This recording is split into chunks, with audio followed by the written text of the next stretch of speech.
The Rochester Post-Bulletin called him Minnesota's most effective governor over the past 50 years. So and he's received a number of other citations. He has a track record of success.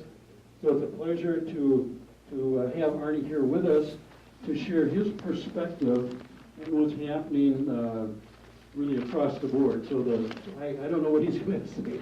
I don't either. All right, we welcome Arne, and thank you very much.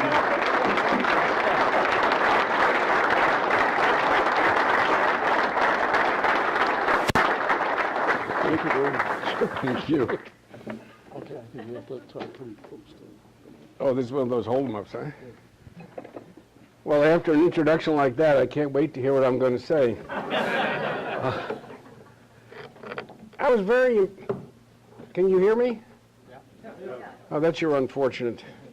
I was very impressed both with your agenda and the context of your goals and objectives, and one of them talked about civic participation, which is the gist of what I wanted to talk about today. Can I ask all of those of you who are in or have been in public service, directly or indirectly, could you raise your hands? That's phenomenal. No, that truly is. I doubt that any audience I've ever talked to would have that kind of percentage, but it is phenomenal. But it brings me to what I wanted to talk to you about today, and that is that we tend to take democracy for granted. We tend to believe that there's a hand that guides us and will automatically protect us regardless of our indifference or whatever it is that we do. In the mid-1930s, at the height of the Depression, when the American economy and the global economy had collapsed, democracy was clearly in a threatened stage. Unemployment reached well over 25%. Young people were polled, and they were asked the question, could you live in a society that was not democratic? Some 92% said no. 92% said that they had to live, regardless of current conditions, in this kind of a democratic society. Last year, that same poll was given to our young people. Only 57% said yes. That is one of the most threatening statistics I have ever come across. And it goes to a point that I notice you raised in your yellow sheet, and that is your goal of civic engagement. When you look at all the statistics, one statistic goes throughout. Roughly 1/3 of all of our high school graduates are relatively ignorant of the three branches of government. And that follows through in anything relative to American history. Now, somehow we assume that when a young person graduates from high school, he automatically becomes totally enlightened about his responsibilities as a citizen. And the answer is no. There are many of us in this room, I can see by your ages, you show it, who lived either through World War II or the Depression. And I think many people in this room lived through the threat of the Cold War and remember what it was like to be stressed. Never at any point did those generations automatically assume that democracy would survive or that democracy was not threatened. The reality is we as citizens have an enormous obligation. I know many people were shocked over the weekend as a result of the conventions. And all the editorials were kind of comparable. Chaos, unpredictability, instability, etc. But the reality is we have spent the past 30 years bashing the daylights out of public service. We have criticized government in the foulest language imaginable. How many times have we heard the sentence, "It's those damn bureaucrats"? The truth is, if we fired every bureaucrat in the private and public sector, I suspect we would have an unemployment rate of about 70%. But we go along with it blindly because it's kind of an invisible target. The reality is we need good engineers. We need good doctors. We need good teachers. We need good secretaries, and on and on. We need, whenever we feel that we're being poorly served, it's our obligation to insist on competence. And it's toward that end that I wanted to briefly touch base with you today. Because a lot of people and a lot of analysts have said, well, government really doesn't work because you have one party controlling this branch of government and another party controlling that branch of government. And therefore, nothing gets done. Well, frankly, I was privileged to come in with a divided government. I came in as a moderate Republican with a Democrat legislature. By today's standards, we should not have accomplished anything. Yet I think overall, we got our agenda through. But it was built on certain conditions. And it's those conditions I want to submit to you today. The first condition, because we came in with a shortfall of about about 1.3 to 1.5 billion dollars. As a matter of fact, and this is no lie, we were so broke, we had absolutely no way to pay the food bill in the governor's residence. And unbeknownst to the public, Wheelock Whitney stepped forth and raised $30,000 very quickly to do it, and that story never made the news. But we had a barren cupboard. And I would have to say the first 6 months of my administration were probably the most painful months of my life.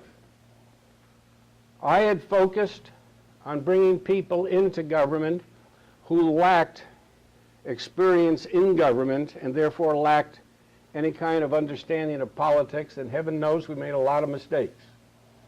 And then we had a legislature that didn't think I had any right to be governor. So we did not start out on a good foot.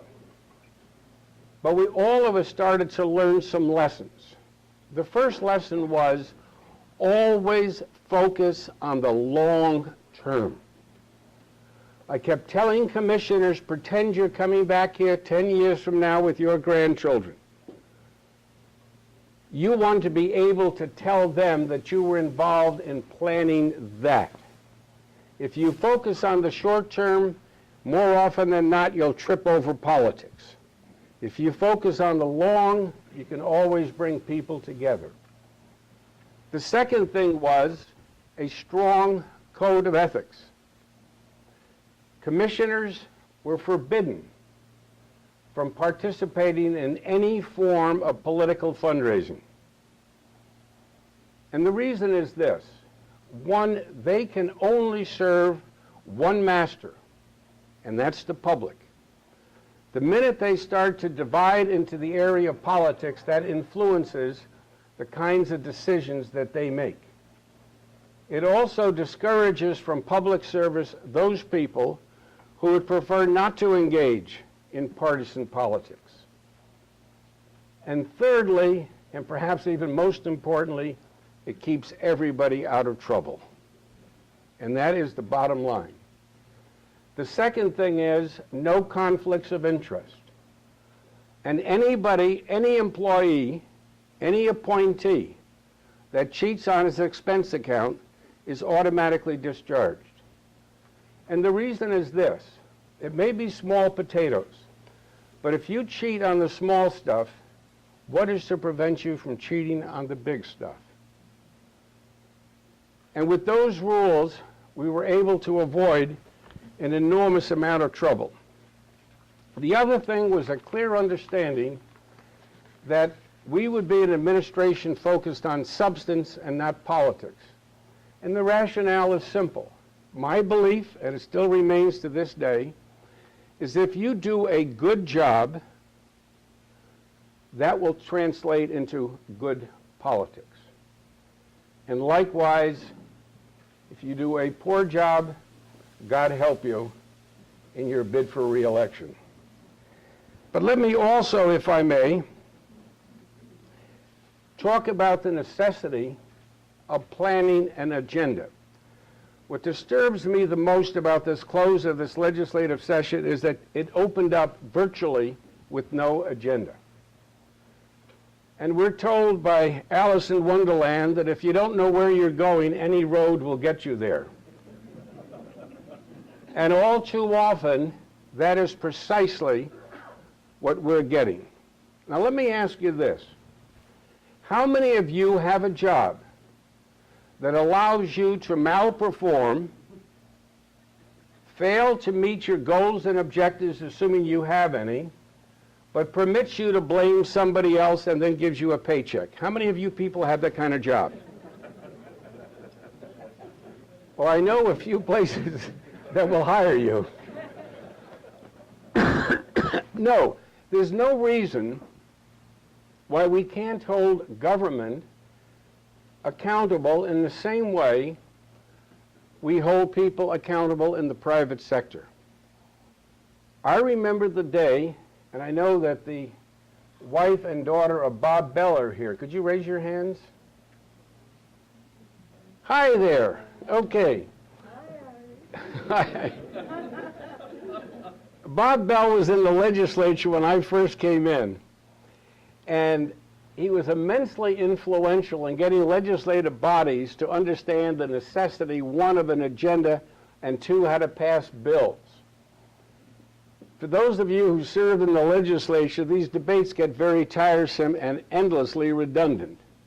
And Bob Bell, during a heavy debate, would always stand up because he was an attorney. He would always say, well, look, if you believe in 1, 2, and 3, vote this way. If you believe in 3, 4, 5, vote that way.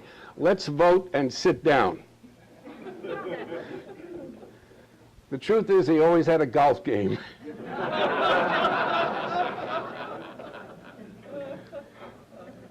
But the reality is, running the government is a large, large enterprise. We have over 35,000 employees. We have a budget that exceeds $38 billion. It is the largest entity from a management perspective in the state of Minnesota. Now, can you imagine 3M running its shop the same way?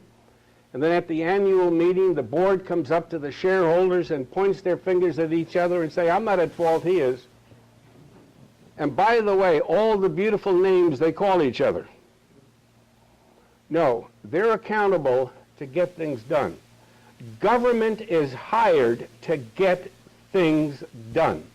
And the media has a responsibility to make certain that government does get things done.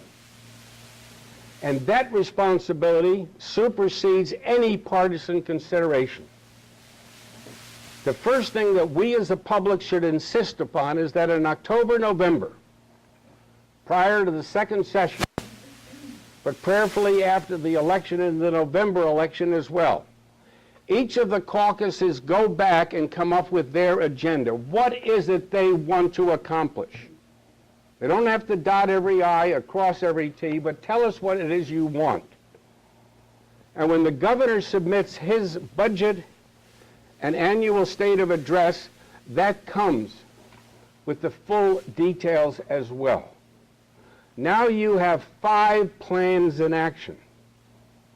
From there on in, it's the governor's responsibility to manage the areas of agreement and disagreement, and at the end of the session, make sure he can announce to the people that we succeeded in getting all of our major priorities.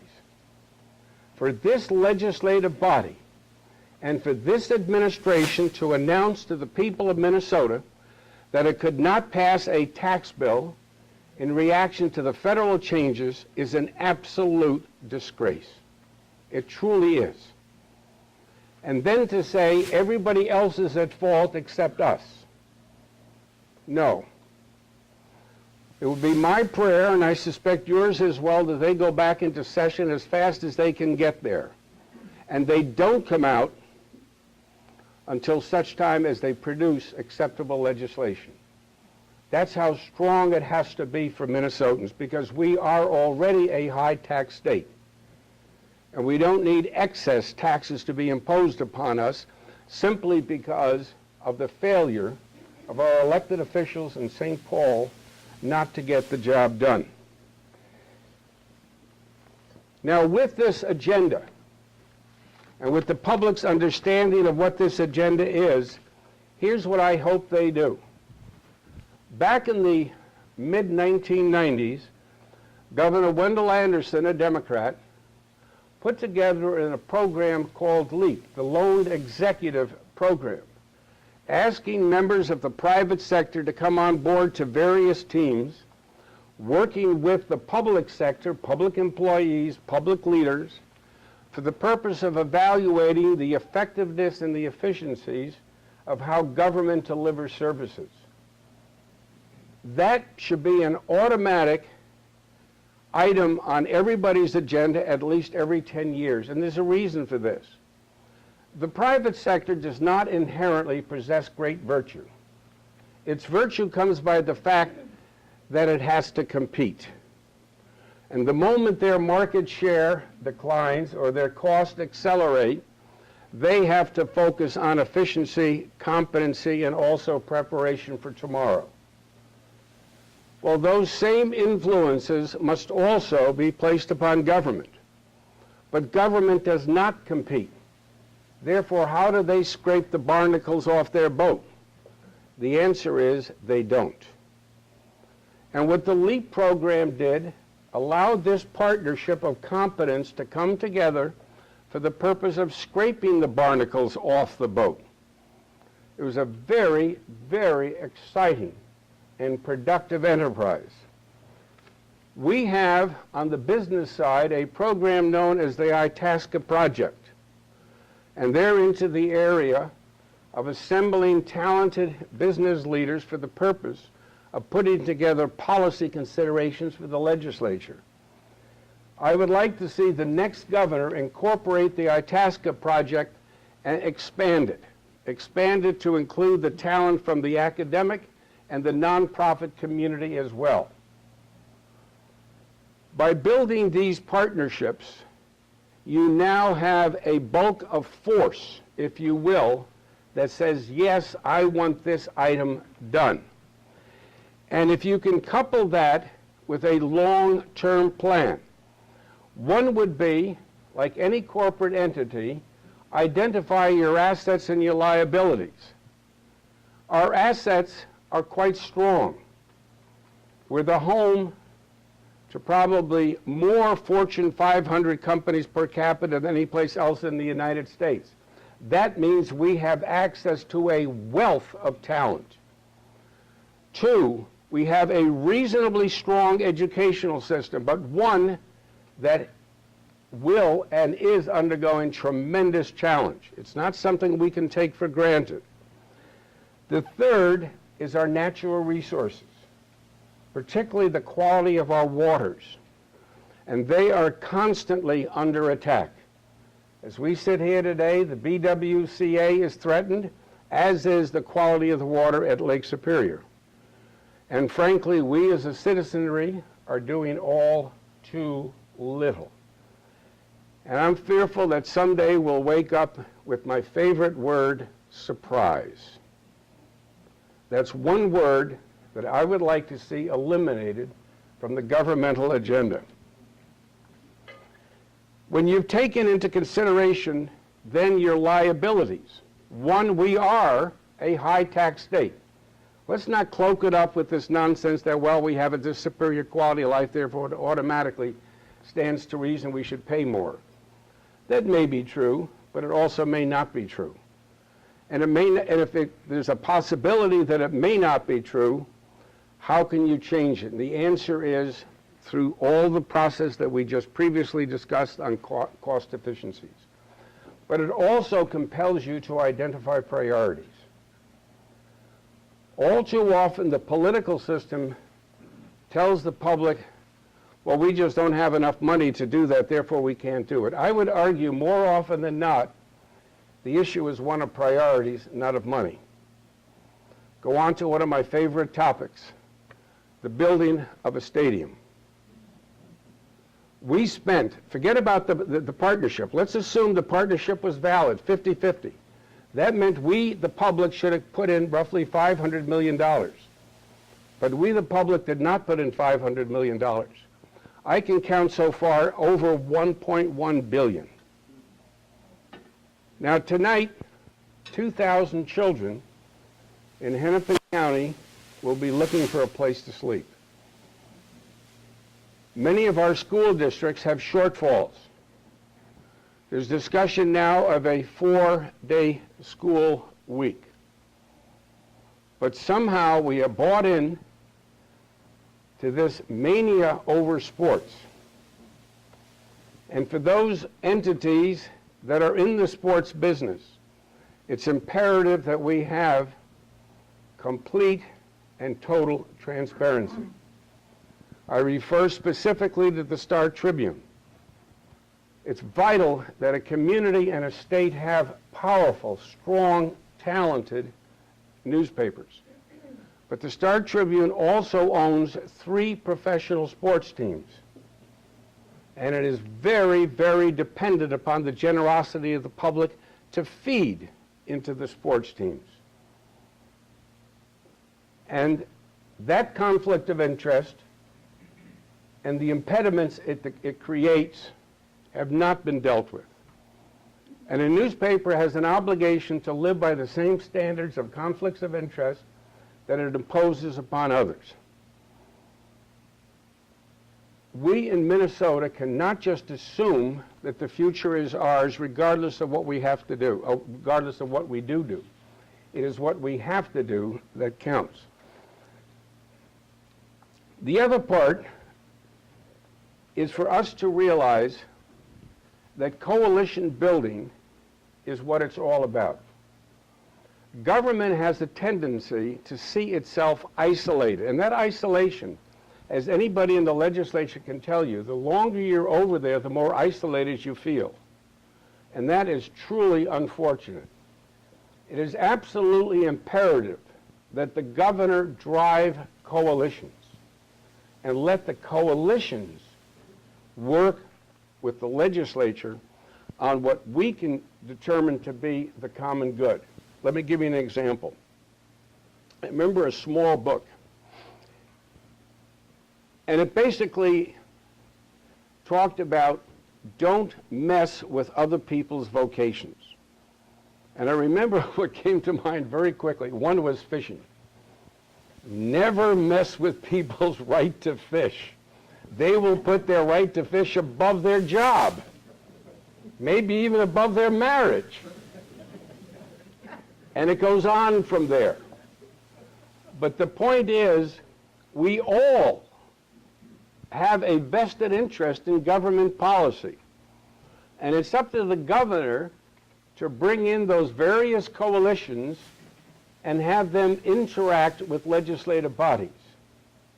And it's also up to the governor and the legislature, in the name of the public good, particularly the long-term good, have them disclose all and every single one of their financial transactions. And by that I mean campaign gifts. Let me give you an example on the national side, which I find very upsetting. You remember a couple of months ago, some 12 Republican senators went behind closed doors to draft what was going to be a national health care policy? Everybody remember that? It was later disclosed that each of those members got on the average roughly $250,000 in campaign contributions from just one of the people or the institutions affected by health care. $250,000. Now, at what point does the campaign contribution become a bribe?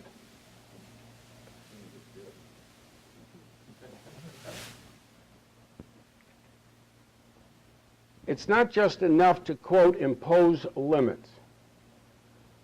But what is going to be required is, one, the establishment of an independent commission to really come back with some very tough campaign finance laws that truly focus on transparency. The public's insistence on its right to know everything about everybody who financially participates.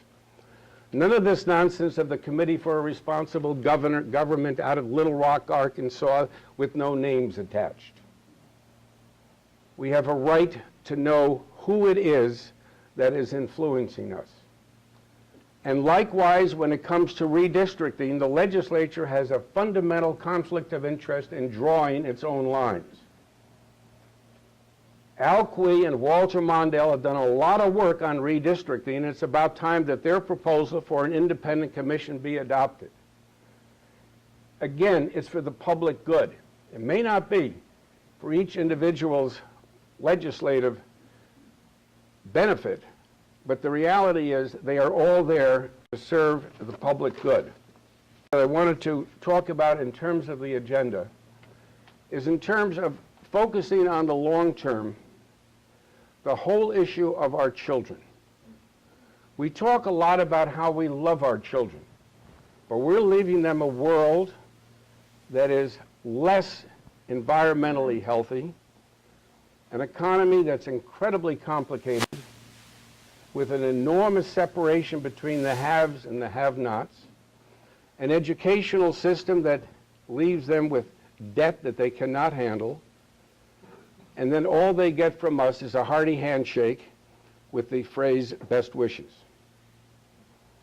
If we want to build a future, we should identify specifically what it is that our generations can do to ease their burden and to make them more responsive and responsible as they assume their obligation as citizens.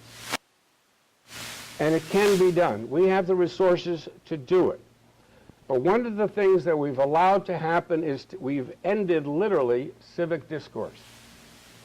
You go on television, and after you get one sentence, somebody cuts you off with a slogan and brands you instantly, labels you, and basically says, move off.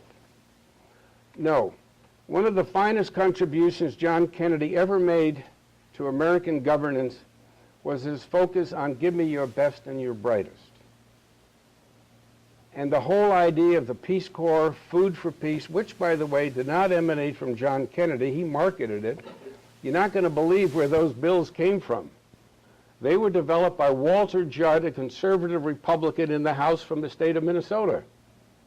And then he sought out co-authorship, and who did he get but Hubert Humphrey in the Senate? Those two passed the bills. But Kennedy loved them so much that when he ran for the presidency, he marketed them as his own. But regardless, they summoned a whole generation into public service. And they basically said that public service is noble. Public service is meaningful. You write that, and David, am I correct, it's David? You, Who are you talking about, me? oh no, I'll talk about you later. It's David. It's David.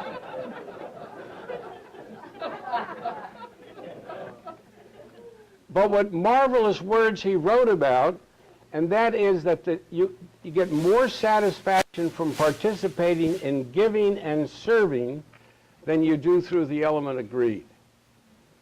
So I just wanted to share with you this message today. It's a hopeful message, and I join the sentiment of the Optimist Club in the sense that you are so dedicated to the well-being of public and community service. I thank you so much for it, and I truly hope that more and more generations will say, no, I want in on governance, I want in on public service, and I want to give it the best shot that I can for the well-being of the future. Thank you very much.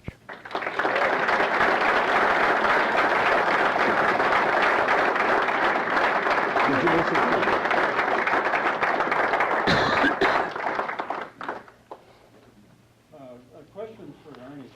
I'm sure everybody has questions for him. What's your opinion of these 900-page omnibus bills that have policy, finance, and all these different areas in one big bill in the last hour of the last day?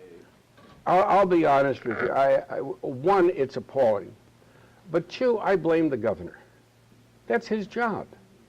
You send a little note down, if you violate the Constitution, which this isn't a violation of, I will veto the bill. Thank you. I never understood why governors sat there admiring the veto.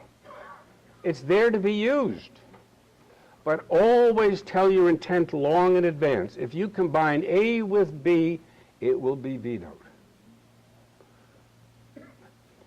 Your job as governor is to be like foreman of a ranch. You got to take the cattle, you got to organize them, and you got to get them to market on time. And you can't keep your job if all you do is make excuses. So it can be done and it should be done. Yes, sir. Well, I'm told I set an all-time record. But I'll tell you, no. How many were overturned? None. Thank you. That's the point. That's the point Steve really wanted to get to. Because he knows he walked the plank. But I'll tell you an interesting story. I don't know if you were there or not. I was trying to we did not have enough Republican votes in the Senate to sustain a veto, so we were at the mercy of the House Republicans. And I asked Tommy Thompson, who I had tremendous respect for, he was governor of Wisconsin, if he would come in and talk to the House Republicans at the governor's residence. Were you there at that time? Do you remember that? Was that after you? I don't remember Tommy Thompson. Yeah, okay. Well, he came over and he said something that I thought was very, very profound. He said, look, you may not like the particular piece of legislation where you're sustaining the governor's veto. It may not be something that fully meets your approval. But he said, I'll tell you, the dynamic is what's important. Once you start sustaining a governor's veto, you elevate your power as a minority. So let's say a legislator on the Democrat side is carrying a bill, and she wants it passed. Well, she knows that in order for it to become law, it has to be signed by a Republican governor. And so what does she do? Being bright, alert, and talented, she talks to a Republican legislator. And she says, do you think the governor will sign it if we have this language in it? And then the Republican calls up the governor's office, checks it out, and comes back and says yes, or no, or amend it to this. Now that is cooperation. But the result is that the minority, which is normally neglected, is suddenly empowered. And they have their fingers in every single piece of legislation. That's why you ought not to get into the pickle that this legislative body got into. Yes, sir. Well, I became aware that the governor defunded the legislature back to Minnesota. I never heard of that. Well, Never happened. Can you explain that to me? well, I don't mean to be overly critical, but I guess I have to be. In this particular case, the governor signed a bill, then decided he didn't like the bill and railed against it and said, unless you change it, I'm going to call you, I'm going to defund you, in effect, the state legislature.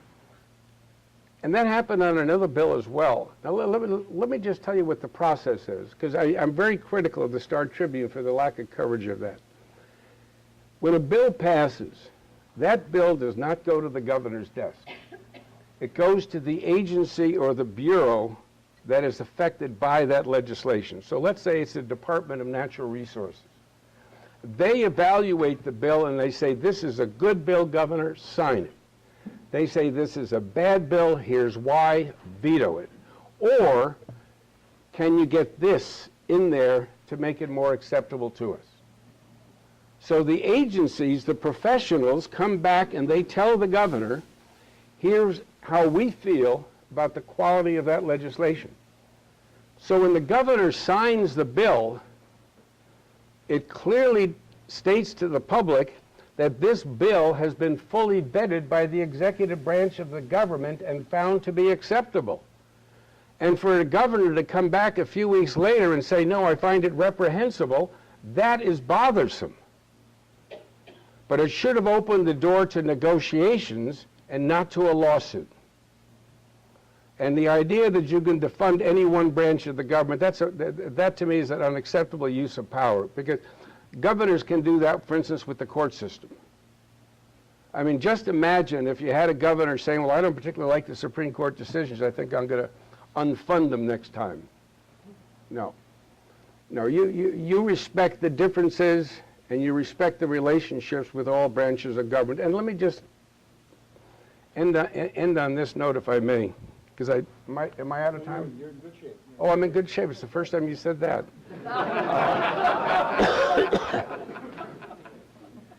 And that is, governors and legislative leaders have a responsibility to never get into a public shouting match.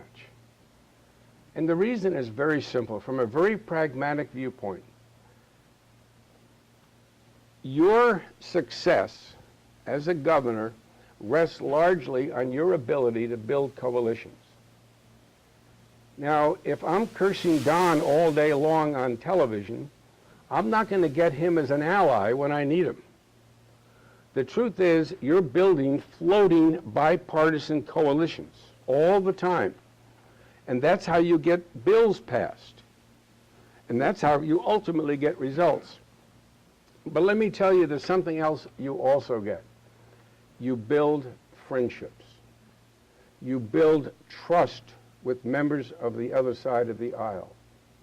You truly build affection. I cannot say enough good things about the legislature and how it handled our first encounter with health care, which ultimately became Minnesota Care, MinCare, which is applauded all over the country. It didn't come about because there was a love-in from the start. There was no love-in. As I indicated, we had a massive deficit to overcome. We no sooner overcome it than the legislature passes a single-payer health care system, and the last part of the bill says, Governor, it's up to you to decide how you're going to fund it. I vetoed it, and within 3.5 minutes, there were 2,000 people on the Capitol with placards calling me every name in the book. And that is roughly correct. But we did something at that time that really turned our administration around. What I don't think a lot of people realized, and Don kind of referred to it, I was born and raised in the Bronx. And my parents were immigrants, and obviously we were poor. But I remember my little brother getting appendicitis. I think he was roughly about 2, I was about 4, maybe 5. And I remember the ambulance coming to our house, and Lars was taken into the ambulance and rushed to the hospital. He had appendicitis. And my mother went down to the hospital and was told by the doctor that she had to come up with a certain amount of money, otherwise he could not operate. The tragedy of that is that this was the public hospital, Fordham Hospital in the Bronx of New York, public hospital. It was designed to be free. It was designed to afford full access to medical care to all people. What the doctor did was clearly not only unethical, immoral, unconscionable, it was also illegal. In those days, we didn't have telephones, and my mothers went down to the church and tried to beg and borrow a few dollars here and there, came back, and at 7 o'clock that night, Lars's appendix broke. And here's this poison going through his entire body. And I'm told that my mother, who was about yay high, and God knows she was feisty, went to the doctor, looked him smack in the eye, and said, if my son dies, you will die too. And she meant it. No, I want health care. I strongly want health care. I don't want any single human being denied health care. But it has to also fall within the parameters of affordability and also quality management. So what came out of this, I remember calling Marlene Marshall, who was my commissioner of health, a very quiet, older woman who had started her career as a nurse at what was then Ramsey County Hospital, now Regions. Started as a nurse through the process of excellence and merit, rose to be the chief administrator. And I called her into the office, talked to her about the healthcare problem, gave her a set of guidelines that we were insistent upon for a healthcare bill, and could she come back with a proposal that meets these guidelines. She went with Mary Jo O'Brien, your partner. Mary Jo O'Brien put together a team, worked with Democrats, Republicans, and came back with a demonstration project. And I remember holding the news conference in the retiring room of the governor's office and seeing a lot of Democrat leaders there, hoping that I would trip and fall. And I think they were shocked at the quality of the proposal. It wasn't my personal proposal, it was their proposal. But it reflected quality and it reflected commitment. From that point out, Democrats and Republicans said, let's work together. And that became the Gang of Eight. And on a bipartisan basis, they met well into the night, day and night, day and night, day and night, calling in if we would accept this, if we would accept that. Finally came back with a bill that is now known as Minnesota Care, which really fulfilled the needs of those who were unemployed. And I remember as the bill was going through the House, I was having trouble getting Republicans to vote for it. And I got a call from Dee Long, the Speaker of the House. And she said something to the effect of, Governor, you don't have enough votes on the board. I'm tempted to tell my members to start voting no and let the bill go down. I asked Dee, I said, Dee, I understand the politics of this.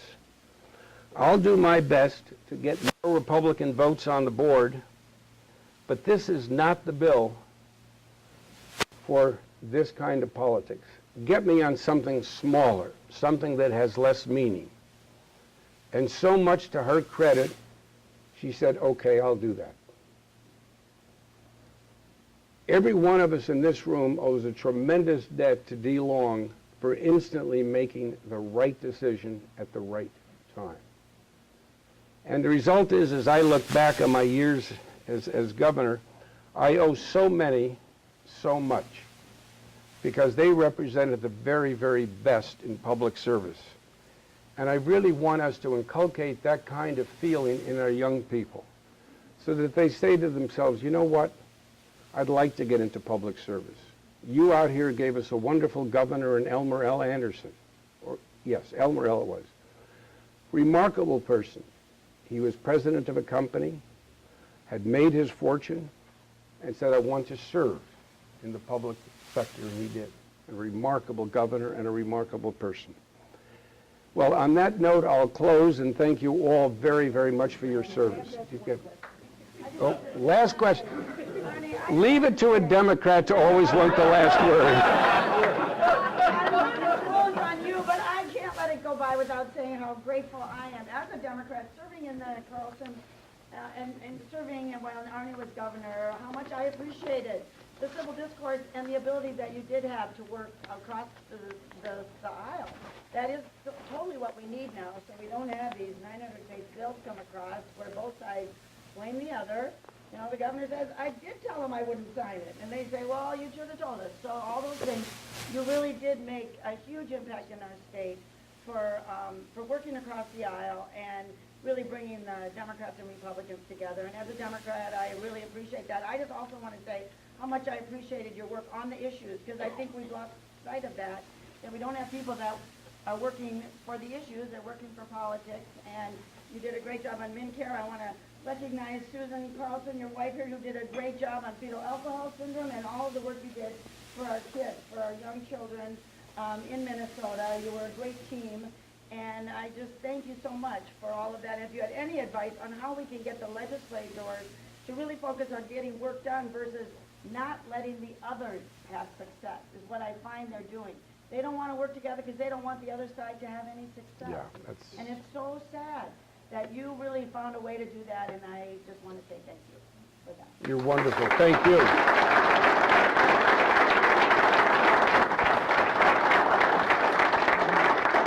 Thank you, Doc. Good job, great job. You're right. I'm going to bring it with me all the time. Here, he's got something for you. He's got something for you. This is the Optimist Creed, and that's a little token of remembrance here of what you did today. Oh, Thank you very much. Thank you, Bert. Thank you. Great job, Arne. Really good. Thank you.